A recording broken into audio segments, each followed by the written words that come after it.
자, 20페이지로 갈게요. 자, 세 번째인데 제목이 과밀억제권역 안에서 취득에 대한 중과인데 그 중과세가 있고요. 또 이제 그 다음 페이지인가요? 넘겨 보면은 교재가 22쪽에 가면 네 번째 대도시 안에서의 부동산 취득에 대한 내용이 쭉 써 있을 건데요. 근데 이 두 부분은 이제 중과세는 되긴 되는데 실상은 큰 의미를 갖지 마세요. 그래서 이해가 되면 좋고 안 돼도 그냥 내비둬요. 그냥. 왜냐면 이 부분이 시험에 최근에 잘 나지도 않고 또 난다고 한들 이게 좀 제가 감히 주제도 없는 얘기인데 이 두 부분은 법 자체에 좀 하자가 있어요. 법에 좀 문제가 있기 때문에 좀 문제가 있는데 일단 뭐 있으니까 보여만 줄게 한번. 자, 일단 볼게. 과밀억제 권역이죠. 그래서 과밀억제 권역. 또 뭐 과밀억제 지역인데 이렇게 돼 있어요. 그래서 과밀억제 지역은 몇 퍼센트냐? 결론 표준 세율 더하기 4%. 그죠? 이때 이 4%란 말 대신 어떻게 불러요? 아까도 얘기했죠. 중과 그죠? 기준 세율. 얘는 항상 2%니까 2%에 얼마? 100분의 200이죠. 이건 200. 4%니까 200. 이게 있고 하나 더 여기다 쓸게요. 이건 대도시입니다. 대도시. 그래서 대도시에서 취득했다. 그러면 얘는 몇 퍼센트예요? 방법은 똑같습니다. 표준 세율의 몇 배? 3배 빼기 4% 이렇게 해요. 자, 그 다음에 하나 또 있는데 그럼 이게 뭐예요? 이 두 동네가 이 과밀억제 지역이라는 요 지역하고 대도시하고 이게 어디냐 이건데 이 지역이 둘 다 같은 동네, 똑같은 동네, 같은 지역이에요. 같은 지역. 그럼 같은 지역이 어디냐 이건데 조심할 게 그럼 저게 뭐 인구 50만 그게 아니에요. 그건 공법상 얘기고 세법상은 요 지역이 둘 다 같은 지역인데 이게 어디냐면 서울과 인천과 경기도 일대예요.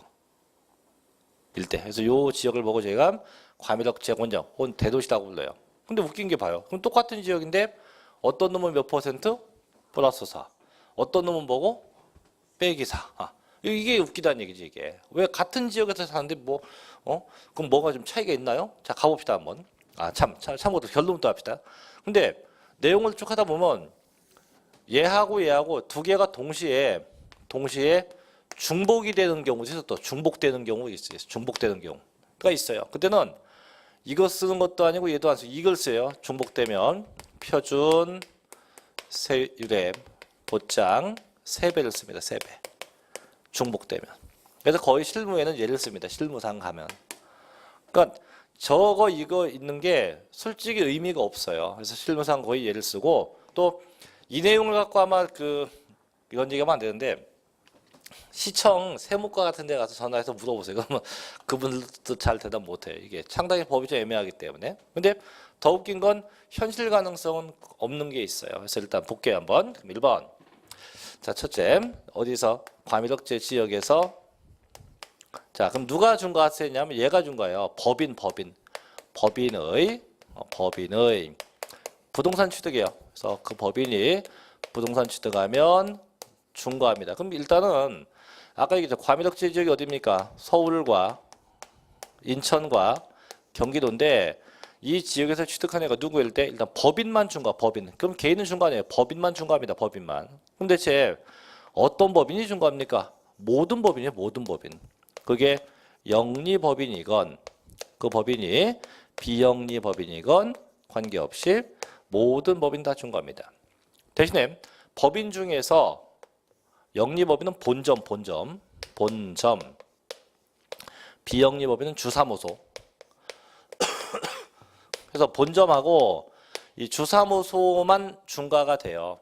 그럼 바꿔 얘기하면 제가 보통 영리법인은 뭐 본점, 뭐 지점 이렇게 부르고 비영리법인은 본점이란 말 대신에 주사무소, 뭐 분사무소 이렇게 부르는데 결론 지점과 분사무소는 중과를 안 해요. 그래서 항상 본점하고 주사무소만 중과세를 하고 절대 지점이나 분사무소는 중과를 하지 않습니다. 자, 그럼 항상 얘네가 취득해야 돼요. 다시 엔드. 그럼 어떤 부동산? 이 부동산이 반드시 사업용이어야 돼. 사업용 부동산의 하나고요.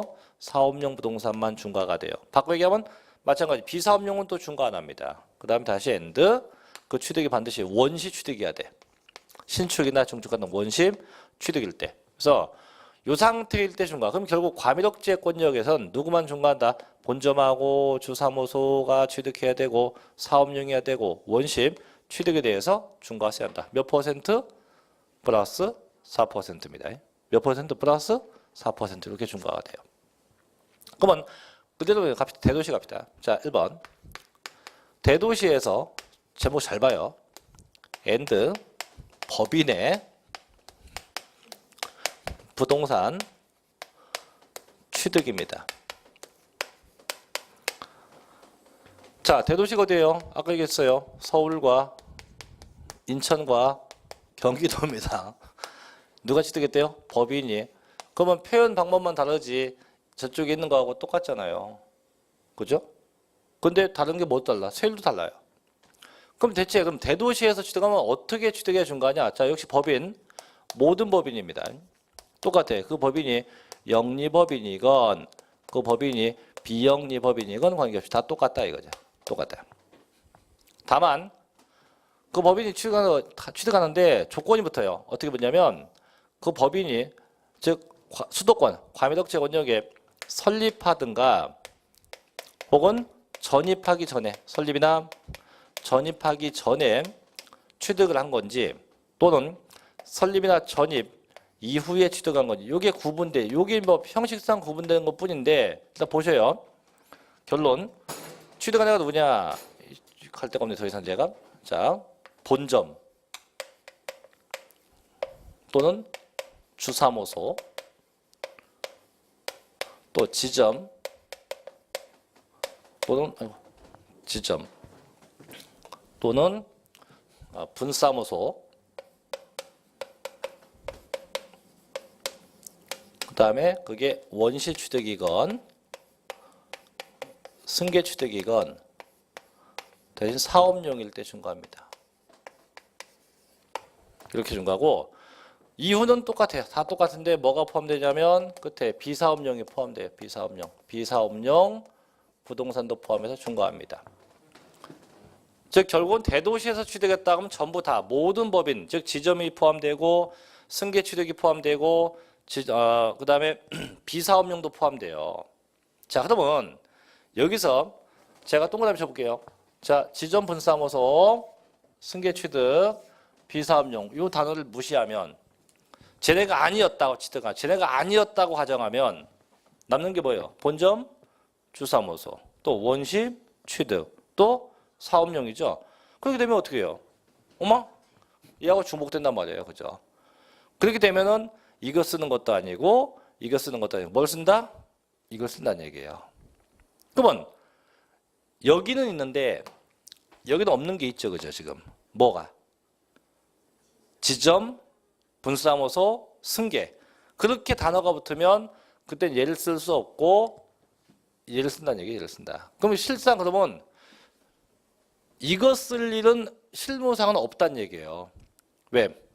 어차피 대도시가 됐건 과밀억제 권역이 됐건 같은 동네고 대도시라고 한들 과밀억제 권역이라고 한들 두 개가 어차피 본점은 중복이 되는 형태니까 이걸 쓰는 거고 대신 지점이나 분사무소 또는 그게 본점이어도 그게 무슨 취득이라면 승계 취득이라면 그때는 저쪽하고 해당이 없으니까 그때 얘를 쓰게 되겠죠. 그래서 각각 해당하는 거 쓰되 중복되면 동시에 쓴다. 그래서 이게 이제 지금도 좀 애매할 거 이게 적용하기에. 그래서 결론 줘줄게요 제가.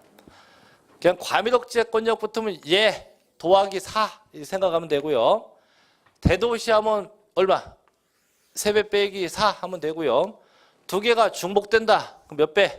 그냥 3배 이렇게 하시면 돼요. 그냥.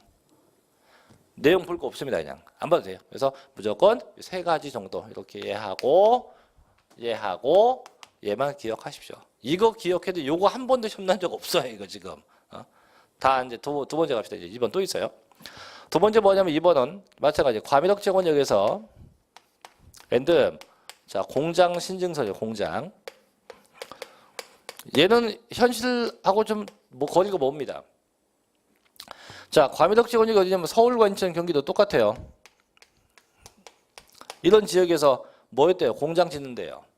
근데 문제는 자, 강남 한복판, 여의도 한복판에 공장 지을 수 있을까요? 못 져요. 또 허가도 안 나, 못 져. 그러니까 법에는 있지만 실제 이런 시내에다가 공장을 지을 수도 없어요. 물론 짓게 되면 중과세 때리고. 그래서 현행법상은 이게 적용될 여지가 없어요. 그래서 얘는 공장은 아예 시험 안 납니다. 얘도 안 나요. 다만 서울, 인천, 경기도에도 공장을 줘도 되는 지역이 있어요. 중과하지 않는 지역이 있는데 그게 어디냐? 산업단지, 공업지역, 공장 유치지역이에요. 이런 지역은 중과하지 않습니다. 그럼 서울도 공단 있었죠. 공단. 어디? 서울 시내 공단 없었어요? 몰라요? 구로공단. 지금은 거기 이제 뭐 무슨 단지도 바뀌었죠. 근데 과거에는 그게 2001년도만 해도 거기가 공단, 뭐 시멘트 공장 지고 그랬어요. 근데 그 지역은 서울시여도 어떻게 공업단지로 정해진 지역이니까 중과를 하지 않겠죠.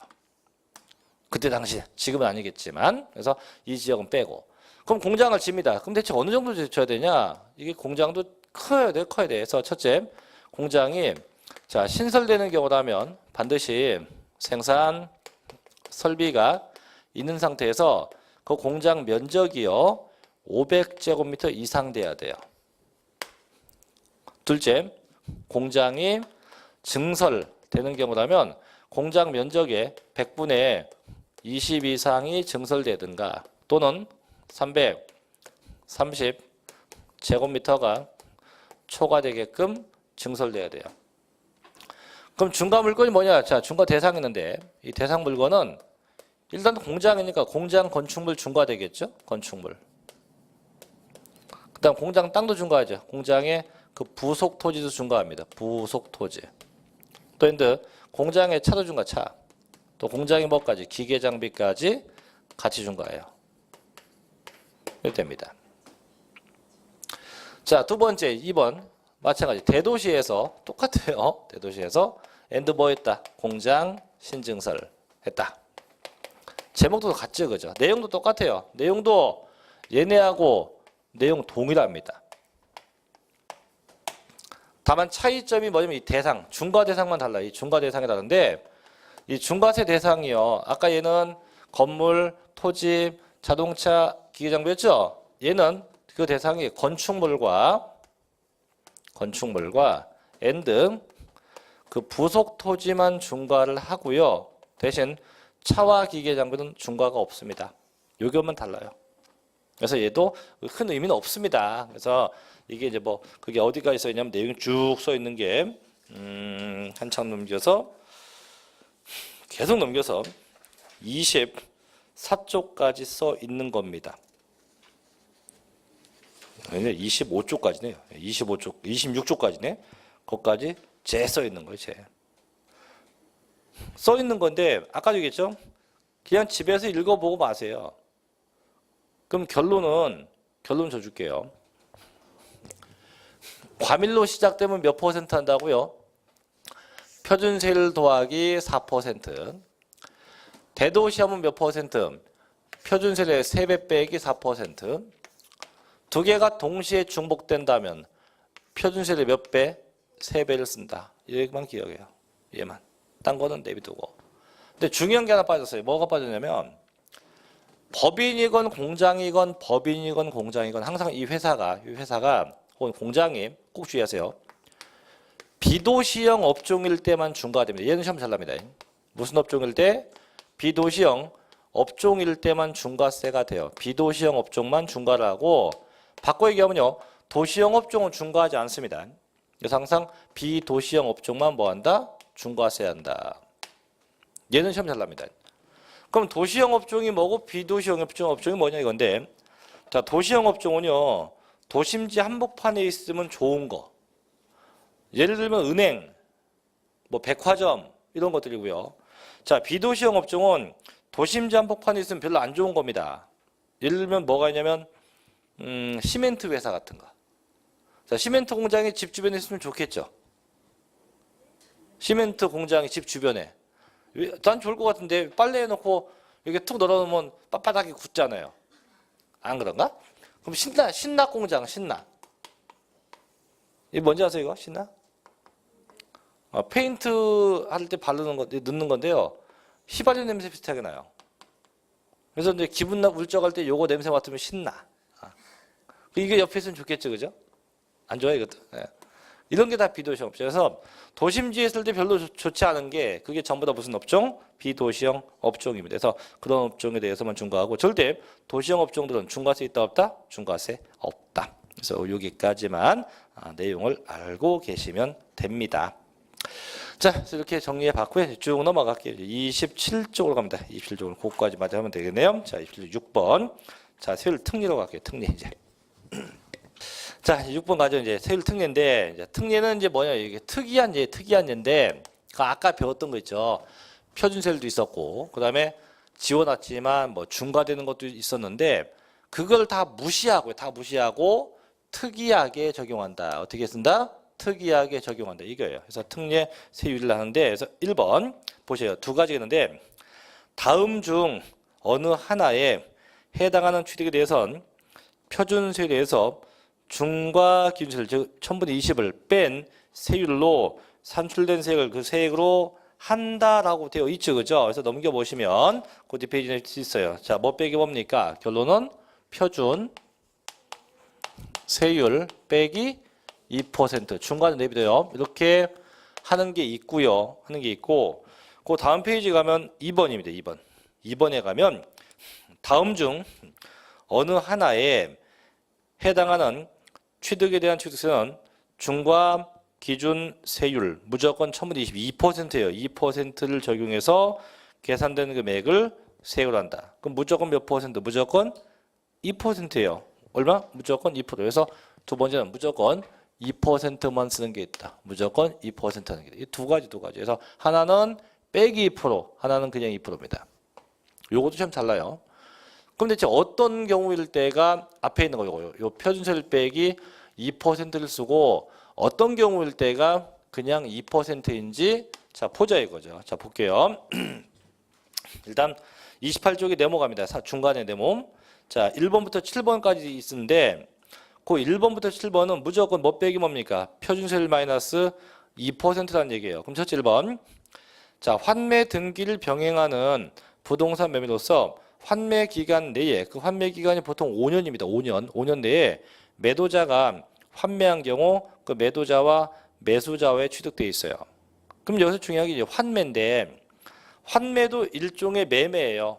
매매인데 그럼 아까 봐요. 그냥 매매가 됐다. 그냥 매매가 된 게 농지면 3%, 농지 아닌 건 4%예요. 근데 환매도 매매인데 대신 그건 뭐냐? 그거는 내가 지금 너에게 판다. 하지만 5년 내에 다시 너한테 내가 살게. 이렇게 약속을 하고 매매하는 게 이게 환매예요. 그럼 얘는 매매는 매매지만 약속을 한 매매이기 때문에 그럼 걔는 이걸 다 매기지 않고 이런 거에서 얼마를 뺀?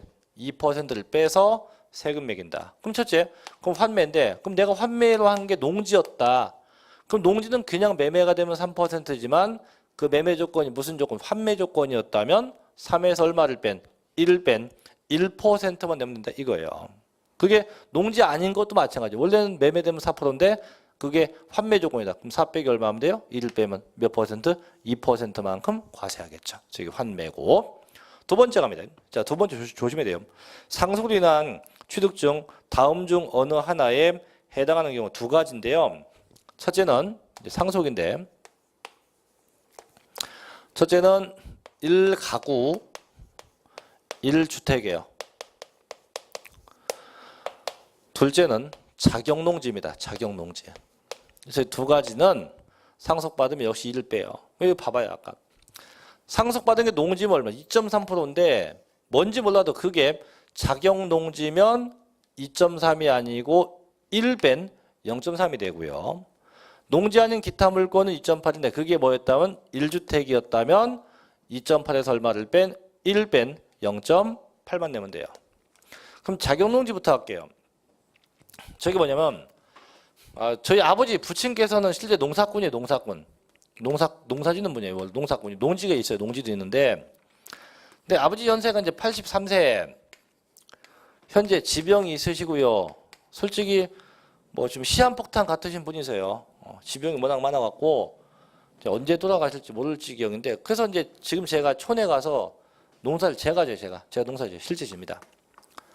근데 요즘에는 이제 추워서 안 가는데 봄 되면 뭐 엄청 자주 갑니다. 매주 가서 뭐 고추도 심고 배추도 심고. 그 재작년도에는 2014년도에는 2015년도인가요? 예. 배추 심었다가 망했어요. 그래서 2016년도에는 작년도에는 고추 심었다가 또 망했어요. 아마 저희 어머니 알 거예요. 2016년도에는 배추값이 금값이었어요. 작년에. 2015년도는 배추값이 좀 똥값이었어요. 그래서 그거 생각하고 앉았더니 어쨌든 농사를 쳐요, 제가. 근데 나중에 이제 그럼 저희 아버지가 사망하셨다 이거예요. 사망하시면 그 농지를 제가 상속받잖아요. 제가 상속받으면 얼마를 뺀? 2.3에서 1을 뺀 0.3%가 돼요. 0.3%가. 근데 저희 형이나 제 동생도 있어요. 이 두 분은 농사 안 져요. 그냥 공무원이야, 공무원. 농사 안 져요. 그럼 이네들이 상속받으면 2.3% 내야 됩니다. 그래서 그럼 결국은 사망하신 분하고 상속받는 자식이 모이면 농사꾼이면 혜택을 보지만 농사꾼이 아닌 자가 상속받는 혜택 볼 수 있다 없다? 없다. 야 근데 너는 진짜 혜택 되냐? 됩니다. 왜? 학원 강사는요 자유직업인이에요. 뭘 해도 돼요. 근데 공무원은 근로자잖아. 안 돼요 이거는. 그래서 저는 가능한 케이스가 되고. 두 번째 1주택이에요. 1주택. 이건 뭐냐면 돌아가신 아버지가 집 한 채 있다 이 뜻이 아니고요. 상속받는 자식이 무주택자야 돼요. 무주택자. 그래서 그럼 실제 이제 저는 이제 집을 팔아서 없잖아요. 그제? 그래서 그 상태에서 저희 아버지가 집이 두 개인데 한 채는 형이 받아가고 한 채 제가 받았다. 그럼 형은 세금 내야 됩니다. 집이 있으니까. 근데 저는 이제 집을 팔아서 집이 없으니까 무주택자이기 때문에 하나 받으면 저는 얼마가 돼요? 0.8% 내면 돼요. 집이 있으면 얼마가 되고 2.8이 됩니다. 그래서 이 두 개 환매 상속은 꼭 기억하셔야 돼요. 세 번째부터 쭉쭉 갑니다. 세 번째 법인의 합병.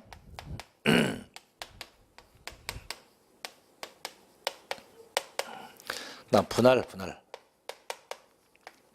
그다음에 건축물의 이전.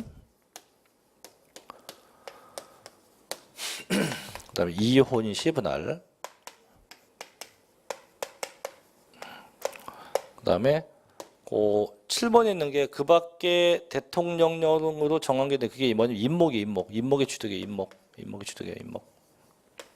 그래서 환매, 상속, 법인의 합병, 분할, 이전, 이혼, 임목. 무조건 다 몇 퍼센트? 빼기 2% 대상이 돼요. 무조건 빼기 2% 대상이 됩니다. 자, 두 번째 그냥 2% 가볼게요. 자, 28쪽 밑에 있죠. 자, 다음 중 하나에 속하면 2%만 쓴다. 그래서 그 마지막 뒷페이지 가면 있어요. 자, 1번부터 11번까지 있죠. 29쪽에. 겁나 많네요. 그죠? 그럼 얘는 뭐냐? 얘는 무조건 다 2%만 세금 내게 한다 이거죠. 그래서 이걸 다 볼 건 아니고 첫째. 자, 뭐가 나옵니까? 개수가 뭐예요? 건축물을 고치는 겁니다. 고치는데 거기 써 있는 것에 주의할 게 있어요. 절대 면적 증가가 있으면 안 돼요. 면적 증가 있으면 안 됩니다. 면적 증가가 있으면 안 돼요. 그래서 면적 증가 없는 개수에 한해서 면적 증가가 없어야 돼요. 없는 개수에 대해서 2%고. 두 번째, 자 선박이나 차나 기계 장비 등의 종류 변경 혹은 토지의 지목 변경이에요. 그래서 두 번째는 변경된 거, 변경. 지목 변경 같은 변경된 경우, 변경. 자, 세 번째 뭐가 납니까? 과점주주가 됐어요. 과점주주가 됐다. 네 번째, 외국인 소유 물건 뭐 수입했대요. 뭐 했대요? 수입했대. 수입합니다. 수입.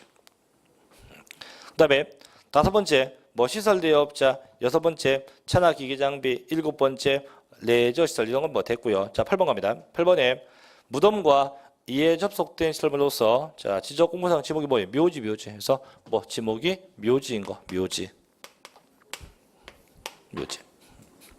자, 그다음 아홉 번째도 있죠. 자, 임시 건축물, 공사 현장 사무소 등 존속 기간이 1년을 초과하는 경우에 대해서 다음 주에 보겠지만 임시 건축물은 원래 비과세인데요. 그래도 이게 임시건축물이라고 해도 요놈이 존속기간이 1년이 초과되면 과세입니다. 1년이 초과되면 과세. 그래서 1년을 초과하지 않는 임시건축물. 그래서 얘도 이렇게 6개만 기억하면 돼요. 뭐 개수, 변경, 과점주주, 수입, 묘지, 임시건축물. 이는 무조건 다 몇 퍼센트? 무조건 다 그냥 2%예요. 그래서 왼쪽 오른쪽 분명히 구분해야 돼요. 그래서 왼쪽 건 뭡니까? 빼기 2% 뭐 있어요? 환매, 상속, 법인의 합병, 분할, 이전, 이혼, 임목의 취득. 그 다음에 우측에 그냥 2%가 뭐 있습니까? 개수, 변경, 과점주주, 수입, 묘지, 임시건축물. 그래서 양쪽을 분명히 정확하게 알아둬야 돼요. 그래서 여기까지가 취득세의 세율 단어입니다. 겁나 많네요, 그죠?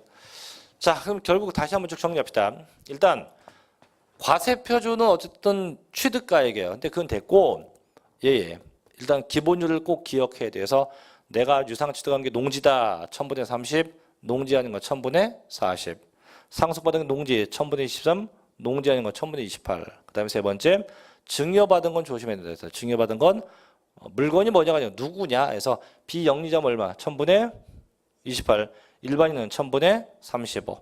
그 다음에 신중축은 얼마? 1000분의 28. 그 다음에 분할되는 거 1000분의 23이 되죠. 그 다음에 그게 내가 취득한 게 사치성 자산이었다. 몇 퍼센트입니까? 표준세율 더하기 8%. 그 다음에 과미덕재 권역은요. 표준세율 더하기 4%. 그 다음에 대도시는요. 표준세율의 몇 배? 3배 마이너스 4%입니다. 그 다음에 대도시하고 과미덕재 권역하고 두 개가 중복이 되면요. 그냥 표준세율이 몇 배? 3배. 그 다음에 이렇게 뭐 환매, 상속 이런 거 얼마? 빼기 2%. 그 다음에 개수 같은 건 몇 퍼센트? 그냥 2%라고 하면 돼요. 그래서 이렇게 해서 각각의 내용까지 하면 됩니다. 책이 더 있으면 책이 진도를 더 나갈 건데 책이 없으니까 못 나가겠네요. 자, 오늘 여기까지 할게요. 여기가 좀 일찍 끝나는데 아마 잘하면 다음 주에 책 나올 거예요. 잘하면 원고가 오늘 넘어가니까 잘하면 다음 주에 나올 겁니다. 잘하면 나오길 저도 기대해야 되는데 자, 오늘 배운 거 질문 그냥 집에 가시기 바빠요? 알겠습니다. 날씨가 추우니까 건강 잘 챙기시고 다음 주에 뵙도록 하겠습니다. 자, 마치겠습니다. 수고했습니다.